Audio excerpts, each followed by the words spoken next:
ಶರಣರ ನಾಡು ಅತ್ಯಂತ ಪವಿತ್ರವಾಗಿರತಕ್ಕಂಥ ನಾಡು. ಬಸವಣ್ಣನವರ ಅನುಭವದ ಮಂಟಪವನ್ನ ಕಟ್ಟಿ ಇಡೀ ಕಲ್ಯಾಣದಂತ್ರ ಡೆಲ್ಲಿಯ ತನಕನೂ ಕೂಡ ವಿಶ್ವದ ಅನೇಕ ಭಾಗಗಳಲ್ಲಿ ಆ ಭಗವಂತನ ಲೀಲೆಗಳನ್ನ, ಬಸವ ತತ್ವಗಳನ್ನ, ಬಸವಾದಿ ಶಿವಶರಣರ ಆದರ್ಶಗಳನ್ನ ಸಾರಿರ್ತಕ್ಕಂಥ ವಿಶೇಷವಾಗಿರ್ತಕ್ಕಂಥ ನಾಡು ಇದು ಬಸವಣ್ಣನವರ ಬಸವನಾಡು. ಇಂಥ ಒಂದು ಪವಿತ್ರ ಭೂಮಿ ಒಳಗೆ ಇವತ್ತಿನ ದಿನ ಹುಮನಾಬಾದಿನ ಸಮಾಜದ ಸರ್ವ ಜನಾಂಗಗಳ, ಸರ್ವ ಧರ್ಮಗಳ ಸಂಯುಕ್ತ ಆಶ್ರಯದಲ್ಲಿ ಈ ಕನಕದಾಸರ ಜಯಂತಿಯನ್ನು ಆಯೋಜನೆ ಮಾಡಿದ್ದೇವೆ. ಜೊತೆಗೆ ತಾಯಂದ ಎಲ್ಲರೂ ಕೂಡ ಬೀರಲಿಂಗೇಶ್ವರ ದೇವಸ್ಥಾನದ ಹಿಡಿದು ಆ ಭಗವಂತ ಕನಕದಾಸರ ಮೆರವಣಿಗೆಯನ್ನ ಸಂಭ್ರಮಿಸುತ್ತಾ ಇವತ್ತಿನ ಈ ವೇದಿಕೆ ತನಕ ಬಂದಿದ್ದೇವೆ. ಕೇವಲ ಕನಕದಾಸರಂದಾಕ್ಷಣ, ಕನಕದಾಸರ ಜಯಂತಿ ಅಂದಾಕ್ಷಣ ಕೇವಲ ಸಂಭ್ರಮಿಸುವಂತದ್ದಷ್ಟೇ ಅಲ್ಲ, ಅದರ ಜೊತೆಗೆ ಕನಕದಾಸರ ತತ್ವ ಆದರ್ಶಗಳು ಇವತ್ತಿನ ಯುವ ಪೀಳಿಗೆ ನಮ್ಮ ಜೀವನದೊಳಗೆ ಅಳವಡಿಸ್ಕೊಳ್ಬೇಕಾಗಿರತಕ್ಕಂಥದ್ದು. ನಾವೆಲ್ಲರೂ ಕೂಡ ಜಾತಿ ವ್ಯವಸ್ಥೆಯಲ್ಲಿ ಬದುಕಲಿಕ್ಕತ್ತಿದ್ದೇವೆ. ನಾವೆಲ್ಲರಿಗೂ ಒಂದು ಜಾತಿಯಿಂದಾಗಿ ನಮ್ಮನ್ನು ಅಳಿಲಿಕ್ಕತ್ತಿದ್ದಾರೆ. ಕನಕದಾಸನ ಅಂದ್ರೆ ಕುರುಬರಂತಾರ, ಬಸವಣ್ಣವರು ಅಂದ್ರೆ ಲಿಂಗಾಯತರಂತಾರ, ಅಂಬೇಡ್ಕರ್ ಅಂದ್ರೆ ದಲಿತರಂತಾರ. ಈ ತರನಾಗಿ ಆಗಬಾರದು. ಯಾಕಂದ್ರೆ ಇವರೆಲ್ಲರೂ ಕೂಡ ವಿಶ್ವ ಮಾನವರು, ಇವರೆಲ್ಲರೂ ಕೂಡ ಸರ್ವ ಸಮಾಜದ ಹಿತಕ್ಕಾಗಿ ಬದುಕಿ ಹೋಗಿರತಕ್ಕಂಥ ಭಗವಂತರುಗಳಂತ ನಾವು ಕರಿತೀವಿ. ಅಂತ ಭಗವಂತನ ಕಾರ್ಯಕ್ರಮವನ್ನ ಉಡುಪಿಯಲ್ಲಿ ಶ್ರೀಕೃಷ್ಣನ ಭಕ್ತಿಗೆ ದೇವಸ್ಥಾನದ ಗರ್ಭಗುಡಿಯ ಒಡೆದು ಆ ಕನಕದಾಸನಿಗೆ ದರ್ಶನ ಕೊಡ್ತಾನಂದ್ರೆ ಭಕ್ತ ಕನಕದಾಸರ ಭಕ್ತಿ ಸೇವೆ ಎಷ್ಟು ಶ್ರೇಷ್ಠವಾಗಿರ್ತಕ್ಕಂಥ ಅದನ್ನ ನಾವೆಲ್ಲ ಅರ್ಥ ಮಾಡ್ಕೋಬೇಕು. ಭಗವಂತನ ಮೇಲೆ ಏಕಾಗ್ರತೆಯನ್ನಿಟ್ಟು ಆತನ ಗರ್ಭಗುಡಿಯ ಪ್ರವೇಶವನ್ನ ನಿರಾಕರಿಸಿರ್ತಕ್ಕಂಥ ಸಂದರ್ಭದಲ್ಲಿಗೆ ಗರ್ಭಗುಡಿಯ ಹಿಮ್ಮುಖವಾಗಿ ಹೋಗಿ ನಿಂತು ಭಕ್ತ ಕನಕದಾಸರ ಭಜನೆಯನ್ನ ಮಾಡ್ತಾರ, ಕೀರ್ತನ ಹೇಳ್ತಾರ. ಭಗವಂತ ಕುಡು ನನಗೆ ದರ್ಶನ ಅಂತೇಳಿ ಹಿಂಭಾಗಕ್ಕೆ ಹೋಗಿ ಕೇಳಿದಾಗ ಗರ್ಭಗುಡಿ ಹೋಗಿರ್ತಕ್ಕಂಥ ಶ್ರೀಕೃಷ್ಣ ಪರಮಾತ್ಮ ಹಿಮ್ಮುಖವಾಗಿ ತಿರುಗಿ ನಿಂತು ಗರ್ಭಗುಡಿಯ ಸೀಳಿ ಭಗವಂತ ಕನಕದಾಸನಿಗೆ ದರ್ಶನ ಕೊಡ್ತಾನ. ಆತನ ಭಕ್ತಿ ಅತ್ಯಂತ ಶ್ರೇಷ್ಠವಾಗಿರ್ತಕ್ಕಂಥ ಭಕ್ತಿ. ನೀವು ಕೂಡ ಭಕ್ತಿ ಮಾಡ್ಲಿಕ್ಕತ್ತಿದ್ದೇವೆ. ಎಂತ ಭಕ್ತಿ ಮಾಡ್ಲಿಕ್ಕತ್ತಿದ್ದೇವೆ ಅಂತಂದ್ರೆ ದೇವಸ್ಥಾನಕ್ಕೆ ಹೋಗ್ತೇವೆ, ದೇವರ ನಮಸ್ಕಾರ ಮಾಡುವಂತ ಸಂದರ್ಭದೊಳಗ ಹಿಂದೆ ನಮ್ಮ ಭಕ್ತಿ ಹೆಂಗಾಗ್ಯದ ಅಂದ್ರೆ ನಮ್ಮ ಚಪ್ಪಲಿ ಯಾರು ಒಯ್ಯಾಕತ್ತಾರ ಅಂತ ನೋಡ್ಲಾಕತ್ತಿರ್ತೀವಿ. ಇದು ನಮ್ಮ ಭಕ್ತಿ ಆಗ್ಲಕತ್ತಾವ. ಇಂಥ ಭಕ್ತಿ ಮಾಡಿಕೊಟ್ಟಿರ್ತಕ್ಕಂಥವ್ರು ಕನಕದಾಸರಲ್ಲ, ನೇಮ ನಿಷ್ಕಾಮ ಭಕ್ತಿ ಮಾಡಿರ್ತಕ್ಕಂಥವ್ರು. ಮಾಳಿಂಗರಾಯ ಭಕ್ತಿ ಮಾಡ್ತಿದ್ದ. ಎಂತ ಭಕ್ತಿ ಮಾಡ್ತಿದ್ದ ಅಂದ್ರ ಅಮೃತ ಅವರು ಮಾಳಿಂಗರಾಯ ಭಕ್ತಿ ಮಾಡ್ತಿದ್ದ. ಆತನ ಹೆಗಲ ಮ್ಯಾಲಿನ ಕಂಬಳಿ ತುಂಬಿ ಹರಿಯುವಂತ ನದಿ ಒಳಗ ಹಾಸದ ಅಂದ್ರ ಸಾವಿರಾರು ಜನರನ್ನ ಹೊಳಿ ದಾಟಿಸಿರ್ತಕ್ಕಂಥ ಇತಿಹಾಸ ಇದು. ಗೊಂಗಡಿ ಪವಿತ್ರವಾಗಿರತಕ್ಕಂಥ ಹಾಲು ಮತ್ತು ಧರ್ಮದ ಸಂಕೇತ. ಗೋಲಗೇರಿ ಗೊಲ್ಲಾಳೇಶ್ವರರಿದ್ರು. ಸಿಂದಗಿ ತಾಲೂಕಿನೊಳಗೆ ಗೋಲಗಿರಿ ಅಂತ ಒಂದು ಹಳ್ಳಿ ಬರ್ತದ. ಶ್ರೀಶೈಲಕ್ಕೆ ಹೋಗ್ತಿದ್ರಂತ ಎಲ್ಲಾ ಶರಣರು. ಶ್ರೀಶೈಲಕ್ಕೆ ಭಕ್ತರು ಹೋಗ್ತಿದ್ರು.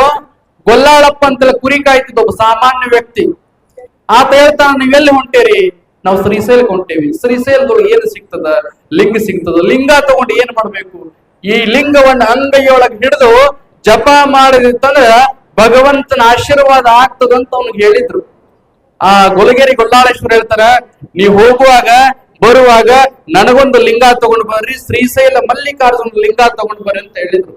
ಹೋಗ್ತಾರ, ಜಾತ್ರೆ ಮುಗಿಸ್ಕೊತಾರ. ಹೊಳ್ಳಿ ಬರುವಾಗ ಲಿಂಗ ತರೋದು ಮರ್ತು ಬಿಟ್ಟಿರ್ತಾರ. ಗೊಲ್ಲಾಳಪ್ಪ ದಾರಿ ಕಾಯ್ಲಕತ್ತಾನ. 16 ದಿನ ಆಗ್ಯದ, ಶ್ರೀಶೈಲಕ್ಕೆ ಹೋಗ್ಯಾರ. ಬರುವಾಗ ನನಗ್ ಲಿಂಗ ತರ್ತಾರ, ನಾ ದಿನ ಸೇವಾ ಮಾಡ್ಬೇಕಂತೇಳಿ ಬರುವ ದಾರಿ ಒಳಗೆ ಗೊಲ್ಲಾಳಪ್ಪ ನಿಂತು ಬಿಟ್ಟಾನ. ಆದ್ರೆ ಲಿಂಗ ತರದು ಮರ್ತು ಬಿಟ್ಟಾರ. ಮೋಡ ಭಕ್ತಿಗೆ ಕೇಳಿಲ್ಲ ಅನ್ನೋ ಹಂಗ ಆ ಶ್ರೀಶೈಲಕ್ಕೆ ಹೋಗಿ ಬರೋರು ವಿಚಾರ ಮಾಡ್ತಾರ, ಈಗ ನಾವು ಲಿಂಗ ಒಯ್ದ ಅವ್ನ ಕೈಯಾಗ ಕೊಡ್ಲಿಕ್ಕಂದ್ರೆ ನಮ್ಮನ್ನಂತ್ರ ಬಡಿತಾನ. ಯಾಕಂದ್ರೆ ಕುರಿಕಾಯಿ ಅವದನ, ಕೈಯಾಗ ಬಡಿಗೆ ಅದ, ಗೊಂಗಡಿ ಅದ, ನಮಗ್ ಹಂಗ ಅವ ಬಿಡಂಗಿಲ್ಲ ಅಂತ ತಿಳ್ಕೊಂಡು ಅದ ದಾರಿ ಒಳಗೆ ಬಿದ್ದಿರ್ತಕ್ಕಂಥ ಕುರಿ ಹಿಕ್ಕಿಯನ್ನ ತಗೊಂಡು ಅದನ್ನೊಂದು ಅರಬಿ ಒಳಗೆ ಕಟ್ಕೊಂಡು ಬಂದು ಗೊಲ್ಲಾಳಪ್ಪ ಕೊಡ್ತಾರ. ಇದ್ರೊಳಗ ಲಿಂಗ ಅದ, ಇದು ಬಹಳ ಪವಿತ್ರವಾದ ಲಿಂಗ, ಇದನ್ನು ದಿನನಿತ್ಯವೂ ಕೂಡ ನೀ ಪೂಜಾ ಮಾಡು, ಶ್ರೀಶೈಲ ಮಲ್ಲಿಕಾರ್ಜುನ ಒಲಿತಾನಂತ ಒಂದು ಹಿಕ್ಕಿ ಕಾಳ ತಂದು ಕೊಡ್ತಾರ. ಆ ಹಿಕ್ಕಿ ಒಳಗಿರ್ತಕ್ಕಂತ ಲಿಂಗವನ್ನ, ಆ ಹಿಕ್ಕಿಯನ್ನ ಲಿಂಗ ಅಂತ ಭಾವಿಸಿ ಗೋಲಗೇರಿ ಗೊಲ್ಲಾಳೇಶ್ವರ ದಿನನಿತ್ಯವೂ ಕೂಡ ಪೂಜೆ ಮಾಡ್ತಾನ. ಕುರಿ ಹಾಲನ್ನ ಹಾಕಿ ಅಭಿಷೇಕವನ್ನ ಮಾಡ್ತಾನ. ಅವನು ಮಾಡಿರ್ತಕ್ಕಂಥ ಪವಿತ್ರವಾದ ಭಕ್ತಿಗೆ ಶ್ರೀಶೈಲ ಮಲ್ಲಿಕಾರ್ಜುನ ಸಾಕ್ಷಾತ್ಕಾರವಾಗಿ ಆ ಗೋಲಗಿರಿ ಗೊಲ್ಲಾಳೇಶ್ವರನಿಗೆ ಆಶೀರ್ವಾದ ಮಾಡ್ತಾನ. ಇದು ಹಾಲಮತ ಧರ್ಮದ ಪವಿತ್ರವಾಗಿರ್ತಕ್ಕಂಥ ಸಿದ್ಧಾಂತ. ಇಂಥ ಒಂದು ಧರ್ಮದೊಳಗೆ ನೀವು ಬದುಕಲಿಕ್ಕಂತಿದ್ದೀರಿ. ನಿಮ್ಮೆಲ್ಲರ ಹಣಿ ಮ್ಯಾಗ ಭಂಡಾರ ಹಚ್ಕೊಂಡಿದ್ದೀರಿ ನೀವೆಲ್ಲರೂ ಕೂಡ. ಅದು ಕೇವಲ ಭಂಡಾರ ಅನ್ನೋದು ಒಂದು ತಿಲಕ ಅಂತ ತಿಳ್ಕೋಬಾರದು. ಭಂಡಾರ ಎಷ್ಟು ಪವಿತ್ರವಾಗಿರ್ತಕ್ಕಂಥದಂದ್ರೆ ಹಣಿ ಮ್ಯಾಲ ಹಚ್ಚಿರ್ತಕ್ಕಂಥ ಭಂಡಾರ. ನೀವೆಲ್ಲರೂ ಮುಂಜಾನೆದ್ದು ಹಣಿ ತುಂಬಾ ಭಂಡಾರ ಹಚ್ಕೊಂಡು ನಿಮ್ಮ ಕೆಲಸದ ದೈನಂದಿನ ಚಟುವಟಿಕೆ ಭಾಗಿಯಾಗ್ರಿ. ನೀವು ಭಂಡಾರ ಹಚ್ಕೊಂಡಿದ್ದ ದಿನ ಯಾವತ್ತಿರ್ತೈತಲ್ಲ ಆ ದಿನದ ಕಾರ್ಯ ಯಾವತ್ತು ಕೂಡ ಶುದ್ಧ ಆಗ್ತದ, ಅದು ನಿಜ ಆಗ್ತದ. ನೀವು ಭಂಡಾರ ಎಂತ ಭಂಡಾರ ತಿಳ್ಕೊಂಡ್ರ ಆ ಭಂಡಾರದ ಮ್ಯಾಗ ನಂಬಿಕೆ ಇಟ್ಟುಕೊಂಡು, ಆ ಭಂಡಾರದ ಮ್ಯಾಲ ಭಕ್ತಿ ಇಟ್ಟುಕೊಂಡು ನೀವ್ ಯಾವುದೇ ಮಾಡುವಂತ ಕಾರ್ಯಕ್ಕ ಇದು ಭಂಡಾರ ಭಕ್ತಿಯ ಸಂಕೇತ ತಿಳ್ಕೊಂಡ್ರಂದ್ರ ನಿಮ್ಮ ಬದುಕಿಗೆ ಆ ಭಂಡಾರ ಬಂಗಾರ ಆಗ್ತದ, ಬಂಗಾರ ಆಗ್ತದ. ಆ ಭಂಡಾರ ಏನಂತ ತಿಳ್ಕೊಂಡು ಒಂದಷ್ಟು ಜನ ಭಂಡಾರ ಮುಡ್ತಿರ್ತಾರ. ನಾ ಶರೇ ಬಿಡ್ತೀನ್ರಿ ಭಂಡಾರ ಮುಟ್ಟಿ ಹೇಳ್ತೀನಂತ. ಒಂದಷ್ಟು ಜನ ಭಂಡಾರ ಬ್ಯಾರೆ ಬ್ಯಾರೆದಕ್ ಬಳಕೆ ಮಾಡ್ತೀರಿ. ನೀವೇನರೇ ಭಂಡಾರವನ್ನ ಮುಟ್ಟಿ ಏನರೇ ಹಾನಿ ಮಾಡೋದು ಮತ್ತೊಂದು ಮಾಡಿದ್ರಂದ್ರ ಆ ಭಂಡಾರ ಬೆಂಕಿಯಾಗಿ ಕಾಡ್ತದ, ನಿಮ್ಮ ಮಣಿ ಮಠ ಸುಡುತ್ತದ. ಅದು ಭಂಡಾರ ಪವಿತ್ರವಾಗಿರತಕ್ಕಂತಹದ್ದು. ಅಂತ ಭಂಡಾರದ ಶಕ್ತಿಯನ್ನರ್ತು ಹಾಲುಮತ ಸಮಾಜಕ್ಕೆ ಗುರು ಬೀರಲಿಂಗೇಶ್ವರ ರೇವಣ ಸಿದ್ಧ ಮಾಳಿಂಗರಾಯ ಮೈಲಾರಲಿಂಗ ಭಂಡಾರವನ್ನ ಕೊಟ್ಟಿದ್ದಾನ. ಇದು ಪವಿತ್ರವಾಗಿರ್ತಕ್ಕಂತ ಭಂಡಾರ. ನಿಮಗೇನಾರ ಕಷ್ಟ ಬಂದಿತ್ತಂದ್ರ, ನಿಮಗೇನಾರ ತಾಯಂದ್ರಿಗೆ ನೋವಾಗಿತ್ತಂದ್ರ ಬಾಜುದವ್ರಿಗೆ ಹೇಳಾಕ್ ಹೋಗ್ಬೇಡ್ರಿ ನಿಮಗ್ ಬಂದ ಕಷ್ಟನ. ನಿಮಗೇನಾರ ತೊಂದರೆ ಆಗಿತ್ತಂದ್ರ ಮಕ್ಕಳ ಮನೆಯವ್ರಿಗೆ ಹೇಳಿದ್ರಂದ್ರ ಬಂಧುಗಳಾದವ್ರು ಬಂದುಂಡು ಹೋಗೋರು ಬಂಧನ ಕಳಿಯಲ್ಲಿ ಯಾರು ಬರೋದಿಲ್ಲ. ನಿಮಗ ಏನಾರೇ ಬಂಧನ ಬಂದಿತ್ತಂದ್ರ ನಿಮ್ಮೂರೊಳಗ ಬೀರಪ್ಪಂದು ಮಾಳಪ್ಪಂದು ಗುಡಿ ಇತ್ತಂದ್ರ ಆ ಗುಡಿಗೆ ಹೋಗಿ ನಮಸ್ಕಾರ ಮಾಡಿ ಹಣಿ ಮ್ಯಾಗ ಭಂಡಾರ ಹಚ್ಕೊಂಡು ಬೀರಪ್ಪಗೆ ಕೇಳಿ ಬರ್ರಿ. ಬಂದ ಕಷ್ಟ ಬಯಲು ಮಾಡುವಂತ ಶಕ್ತಿ ನಿಮ್ಮೂರ ಬೀರಪ್ಪನ ಗುಡಿ ಒಳಗ ನಿಮ್ಮ ಭಂಡಾರದಲ್ಲಿ ಅಡಗಿರ್ತಕ್ಕಂತ. ನೀವೆಲ್ಲರೂ ಡೊಳ್ಳು ಬಾರಿಸ್ತೀರಿ, ಡೊಳ್ಳು ಬಾರಿಸ್ತೀರಿ. ಎದಕ್ಕೆ ಬಾರಿಸ್ತೀರಿ ಡೊಳ್ಳ? ಮೆರವಣಿಗೆ ಮಾಡುವಾಗ ಬಾರಿಸ್ತೀರಿ, ಜಯಂತಿ ಮಾಡುವಾಗ ಬಾರಿಸ್ತೀರಿ, ಪಲ್ಲಕ್ಕಿ ಹೊರಡುವಾಗ ಭಂಡಾರ ಹಾರಿಸುವಾಗ ಆ ಡೊಳ್ಳನ್ನ ಬರಸ್ತಿರಲ್ಲ. ಆ ಡೊಳ್ಳಿಂದ ಒಂದು ಪವಿತ್ರತೆ ಇದೆ. ಎಂತ ಪವಿತ್ರತೆ ಇದೆ ಅಂತಂದ್ರ ಒಬ್ಬ ಡೋಳಾಸುರ ಅಂತ ಒಬ್ಬ ರಾಕ್ಷಸ ಇದ್ದ. ಡೋಳಾಸುರ ಅಂತ ರಾಕ್ಷಸ ಇದ್ದ. ಆ ಡೋಳಾಸುರ ರಾಕ್ಷಸನನ್ನ ಭಗವಂತ ಸಂಹಾರ ಮಾಡಿ ಆ ಡೋಳಾಸುರ ರಾಕ್ಷಸನ ಚರ್ಮದಿಂದ ತಯಾರಾಗಿರ್ತಕ್ಕಂಥ ಡೊಳ್ಳು ಶಿವನ ಕೈಯೊಳಗೆ ಡಮರುಗವಾಗಿತ್ತು. ಬಹಳ ದಿನ ಡಮರುಗವಾಗಿತ್ತು. ಈ ಭೂಮಿ ಮೇಲೊಂದು ಪವಿತ್ರವಾಗಿರ್ತಕ್ಕಂಥ ಧರ್ಮ ಸ್ಥಾಪನೆಯಾದಾಗ ಆ ಧರ್ಮದ ಒಂದು ಸಾಂಕೇತಿಕವಾಗಿ ನನ್ನ ಕೈಲಾಸಕ್ಕೆ ಸುದ್ದಿ ತಿಳಿಬೇಕಾಗಿತ್ತಂದ್ರ ಇದು ಹಾಲುಮತ ಸಮಾಜಕ್ಕೆ ಉಡುಗೊರೆ ಆಗಿ ಕೊಟ್ಟಿರ್ತಕ್ಕಂಥದ್ದು. ಅದು ಭಗವಂತ ಪರಮಾತ್ಮ ಕೊಟ್ಟಾನ ನಮಗೆ. ಅವನ ಕೈಯಾಗಿನ ಡಮರುಗವನ್ನ ಡೊಳ್ಳು ಮಾಡಿ ಕೊಟ್ಟಾನ. ನಿಮಗೇನಾರ ಸಂಕಟ ಬಂತಂದ್ರ, ನಿಮಗ್ ಆನಂದವಾಗಿದ್ರು ಕೂಡ ಸಂಕಟ ಬಂದ್ರು ಕೂಡ ನೀವು ಡೊಳ್ಳು ಬಾರಿಸಿದ್ರೆ ಸಾಕು, ಕೈಲಾಸದೊಳಗಿರ್ತಕ್ಕಂಥ ಭಗವಂತನಿಗೆ ಹೋಗಿ ಕೇಳ್ತಂತ ಅಂತ ಒಂದು ಶಕ್ತಿ ಈ ಹಾಲುಮತ ಧರ್ಮದಲ್ಲಿ ಭಗವಂತ ಕೊಟ್ಟಿದ್ದಾನ.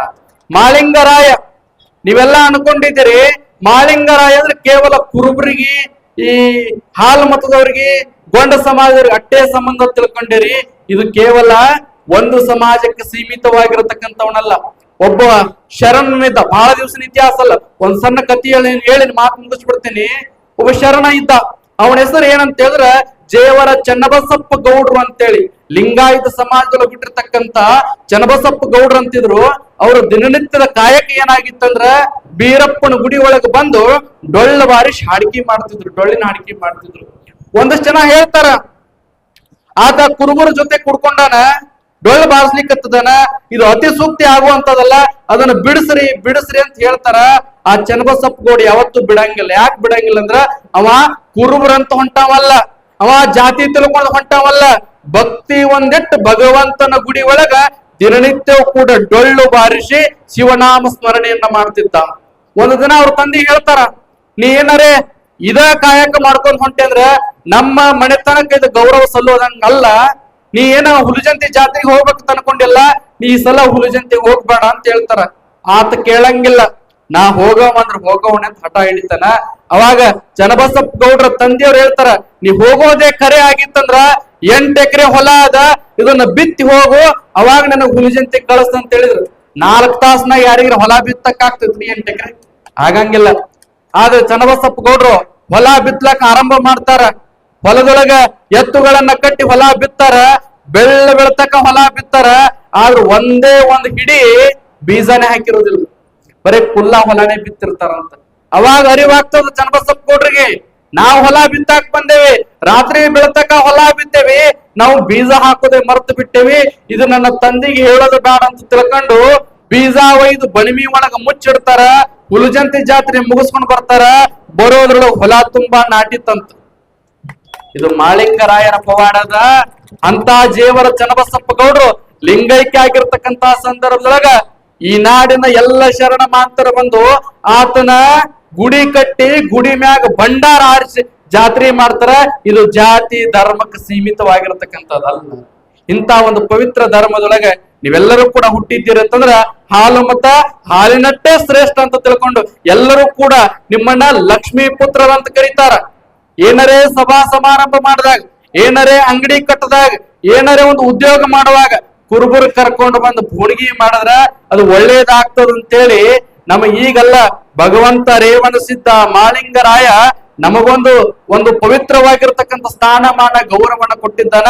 ಅದಕ್ಕೆ ತಕ್ಕಂಗ ನೀವು ನಡಿಬೇಕು, ಅದಕ್ಕೆ ತಕ್ಕಂಗ ನೀವು ನಡಿಬೇಕು. ಹಂಗ ನಡ್ಕೊಂಡಿದ್ದೇ ಆಗಿತ್ತಂದ್ರ ನಿಮ್ಮ ಧರ್ಮದೊಳಗ ಹುಟ್ಟಿ, ನಿಮ್ಮ ಸಂಸ್ಕಾರದೊಳಗ ಹುಟ್ಟಿ, ಆ ಭಗವಂತ ಬೀರಲಿಂಗೇಶ್ವರ ಕೊಟ್ಟಿರುವ ಭಂಡಾರವನ್ನ ಹಣಿ ಮ್ಯಾಗ ಹಚ್ಕೊಂಡು, ಕಂಬಳಿಯನ್ನ ಹೆಗಲ ಮ್ಯಾಗ ಹೊತ್ಕೊಂಡು ನಾವು ನಡೆದಿದ್ದೇ ಆಗಿತ್ತಂದ್ರ ಈ ಹಾಲು ಮತ ಧರ್ಮ, ಈ ಸರ್ವ ಧರ್ಮಗಳ ಸಮನ್ವಯವಾಗಿ ನಾವೆಲ್ಲರೂ ಕೂಡ ನೀತಿಯುತವಾಗಿ ಬದುಕ್ತೀವಿ ಅನ್ನೋಂತಹದನ್ನ ಈ ಸಂದರ್ಭದೊಳಗೆ ಹೇಳಿ, ಬಹಳ ಜನ ರಾಜಕೀಯವಾಗಿ ಮಾತಾಡ್ತಿದ್ರು. ಇದು ರಾಜಕೀಯ ಮಾತಾಡುವಂತ ವೇದಿಕೆ ಅಲ್ಲ, ಇದು ಭಗವಂತನ ವೇದಿಕೆ ಅದ. ಎಲ್ಲರೂ ಕೂಡ ನಮ್ಮ ಮತದಾನ ಮಾಡುವಂತಹ ಸಂದರ್ಭದೊಳಗೆ ಎಲ್ಲರಿಗೂ ಹಕ್ಕನ್ನು ಕೊಟ್ಟಿದ್ದಾರ. ಸಂವಿಧಾನದೊಳಗೆ BR ಅಂಬೇಡ್ಕರ್ ಅವರು ಮತ ಚಲಾಯಿಸುವಂತ ಹಕ್ಕನ್ನು ಕೊಟ್ಟಿದ್ದಾರ. ರಾಜಕಾರಣ ಬಂದಾಗ ರಾಜಕಾರಣ ಮಾಡ್ರಿ, ಇಂತ ಭಗವಂತನ ಕಾರ್ಯ ಮಾಡುವಾಗ ರಾಜಕಾರಣವನ್ನು ಅಡ್ಡ ತಂದು ಈ ಸಮಾಜಕ್ಕಾಗ್ಲಿ ಈ ಮಹಾತ್ಮರಿಗಾಗ್ಲಿ ಅಗೌರವ ಸಲ್ಲಿಸುವಂಗ ಮಾಡ್ಲಿಕ್ಕೆ ಹೋಗ್ಬೇಡ್ರಿ ಅನ್ನೋದನ್ನ ಹೇಳಿ, ಇನ್ನೊಂದು ಕಿವಿ ಮಾತು ಏನಂತಂದ್ರ, ಒಂದಷ್ಟು ಜನ ರಾಜಕಾರಣಿಗಳು ಸಿದ್ದರಾಮಯ್ಯನ ಹೆಸರು ಹೇಳ್ತಾರ, ಅವ್ರವ್ರ ಮತಕ್ಷೇತ್ರದೊಳಗೆ ಹೆಸರು ಹೇಳಿ ಓಟ್ ಪಡಿತಾರ. ಆದ್ರ ಮುಖ್ಯಮಂತ್ರಿ ಬದಲಾವಣೆ ಆಗುವಂತ ಸಂದರ್ಭದೊಳಗೆ ಮತ್ತೊಬ್ಬರ ಕಡೆ ನಿಂದಿರ್ತಾರ. ಇಂಥ ಕಾರ್ಯ ರಾಜಕಾರಣಿಗಳು ಮಾಡ್ಲಿಕ್ಕೆ ಹೋಗ್ಬೇಡ್ರಿ. ಯಾರ ಅಣ್ಣ ಹೇಳಿ, ಯಾರ ಹೆಸರು ಹೇಳಿ ಓಟ್ ಪಡೆದಿರ್ತಿರಲ್ಲ ಅವ್ರಿಗೆ ನಿಯತ್ತಾಗಿ ನಿಂತ್ರಿ ಅಂದ್ರ ಮುಂದಿನ ಜೀವನ ನಿಮ್ದು ಸೂಕ್ತಿರ್ತದನ್ನಂತದನ್ನ ಹೇಳಿ, ಈ ಪವಿತ್ರ ಕಾರ್ಯಕ್ರಮಕ್ಕ ಏನು ತನು ಮನ ಧನ ಸಮರ್ಪಣೆಯನ್ನ ಮಾಡಿ ಈ ಕಾರ್ಯಕ್ರಮವನ್ನು ಮಾಡಿದ್ದೀರಲ್ಲ, ಸರ್ವರಿಗೂ ಕೂಡ ಆ ಭಗವಂತನ ಆಶೀರ್ವಾದ ಆಗ್ಲಿ. ಒಂದಷ್ಟು ಜನ ಸಣ್ಣ ಮಕ್ಕಳು ಬಂದು ಆ ಭಗವಂತನ ನಾಮಸ್ಮರಣೆಯನ್ನ ಮಾಡಿದ್ರು, ಬಹಳ ಸುಂದರವಾಗಿರ್ತಕ್ಕಂಥ ಹಾಡುಗಳನ್ನ ಹಾಡಿದ್ರು. ಆ ಎಲ್ಲಾ ಮಕ್ಕಳ ಭವಿಷ್ಯ ಕೂಡ ಬಂಗಾರ ಆಗ್ಲಿ. ಈ ಭಾಗದ ಮಕ್ಕಳಿಗೆ ಉತ್ತಮವಾಗಿರ್ತಕ್ಕಂಥ ಶಿಕ್ಷಣವನ್ನ ಕೊಡ್ರಿ. ನೀವೆಲ್ಲರೂ ಪುಣ್ಯವಂತರದಿರಿ. ಹೆಂಗ ಪುಣ್ಯವಂತರದಿರಿ ಅಂದ್ರ ನಿಮಗೆ ST ಸರ್ಟಿಫಿಕೇಟ್ ಸಿಗ್ತದ. ನಮ್ ಭಾಗದ ನಾವಿನ ಬಡದೆ ಹೇಳತ್ತ ತಗೊಳಕ್, ನಮ್ ಭಾಗದಾಗ ಹಗಲ ರಾತ್ರಿ ಇನ್ನ ಕಷ್ಟ ಪಡ್ಲಿಕ್ಕತ್ತಿದ್ದೇವೆ. ಇನ್ನ ನಮ್ಮ ಬಂಡಪ್ಪನವ್ರಿಗಾಗ್ಲಿ ರಾಜಶೇಖರ್ ಪಟ್ಟವ್ರಿಗೆ ಅದೇ ಕೇಳ್ಕೊತೀವಿ, ನೀವು ಕೇಂದ್ರಕ್ಕೆ ಒಪ್ಪಿಸ್ರಿ, ನೀವು ರಾಜ್ಯಕ್ಕೆ ಒಪ್ಪಿಸ್ರಿ ಅಂತ ನಮ್ಮ ಭಾಗದಾಗ ಕೇಳ್ಕೊಳ್ಲಿಕ್ಕಂತಾರ. ನೀವು ಪುಣ್ಯವಂತರದಿರಿ. ನಿಮ್ಗ ಈ ಭಾಗದ ರಾಜಕಾರಣಿಗಳೆಲ್ಲರೂ ಕೂಡ ಸಹಕಾರವನ್ನ ಮಾಡಿ, ನಾನು ಹೆಸರಿಟ್ಟು ಹೇಳಂಗಿಲ್ಲ, ಸಹಕಾರ ಮಾಡಿದ್ರ ಸಹಕಾರ ನೀವು ಮಾಡ್ಬೇಕು. ಹೆಸರಿಟ್ಟು ಹೇಳಂಗಿಲ್ಲ, ಎಲ್ಲಾ ರಾಜಕಾರಣಿಗಳ ಸಹಕಾರದಿಂದ ನಿಮಗೆ ST ಸರ್ಟಿಫಿಕೇಟ್ ಸಿಕ್ಕದ. ಆ ST ಸರ್ಟಿಫಿಕೇಟ್ ಅನ್ನು ಬಳಸಿಕೊಂಡು ನಿಮ್ಮ ಮಕ್ಕಳಿಗೆ ಉತ್ತಮವಾಗಿರ್ತಕ್ಕಂಥ ಶಿಕ್ಷಣವನ್ನ ಕೊಟ್ಟು ನಿಮ್ಮ ಮಕ್ಕಳು ಕೂಡ IAS KS ಉತ್ತಮವಾಗಿರ್ತಕ್ಕಂಥ ಸ್ಥಾನಮಾನದಾಗ ನಿಂದಿರ್ಬೇಕು. ಇವತ್ತು ಒಬ್ಬ PS ಆಫೀಸರ್ ಬಂದಿದ್ದಾರೆ, ಇದೇ ಸಮಾಜದೊಳಗೆ ಹುಟ್ಟಿರ್ತಕ್ಕಂಥವ್ರು, ಅವರು ಕೂಡ ಇಂಥ ಹುದ್ದೆ ಒಳಗೆ ಬರ್ಬೇಕಾಗಿತ್ತಂದ್ರ ಅವ್ರ ತಂದೆ ತಾಯಿಯು ಕೂಡ ಕಷ್ಟವನ್ನ ಪಟ್ಟು ಕಷ್ಟದೊಳಗೆ ಶಿಕ್ಷಣವನ್ನ ಪಡೆದು ಇವತ್ತಿನ ದೊಡ್ಡ ದೊಡ್ಡ ಅಧಿಕಾರಿಗಳಾಗುವಂತ ಸಂದರ್ಭವನ್ನು ನಾವು ಕಾಣ್ಲಿಕ್ಕಿದ್ದೀವಿ. ನಿಮ್ಮ ಮಕ್ಕಳು ಕೂಡ ಉತ್ತಮವಾದ ಶಿಕ್ಷಣವನ್ನ ಪಡೆದು ನಿಮ್ಮ ಮಕ್ಕಳು ಎಲ್ಲರೂ ಕೂಡ ದೊಡ್ಡ ದೊಡ್ಡ ಸ್ಥಾನಮಾನದಾಗಿದ್ರ ಈ ಸಮಾಜ ಮುಂದುವರಿತದ ಅನ್ನೋದನ್ನ ಹೇಳಿ, ಇಲ್ಲಿ ಕೂಡಿರ್ತಕ್ಕಂಥ ಸರ್ವರಿಗೂ ಕೂಡ ನಮ್ಮನ್ನು ಕೂಡ ಅತ್ಯಂತ ದೂರದಿಂದ ಗೌರವಿಸಿರ್ತಕ್ಕಂಥ ಈ ಸಮಿತಿಯ ಸರ್ವ ಸದಸ್ಯರುಗಳಿಗೂ ಅಧ್ಯಕ್ಷರುಗಳಿಗೂ ಭಕ್ತಿಯಿಂದ ವಂದಿಸಿ ನನ್ನೆರಡು ಮಾತು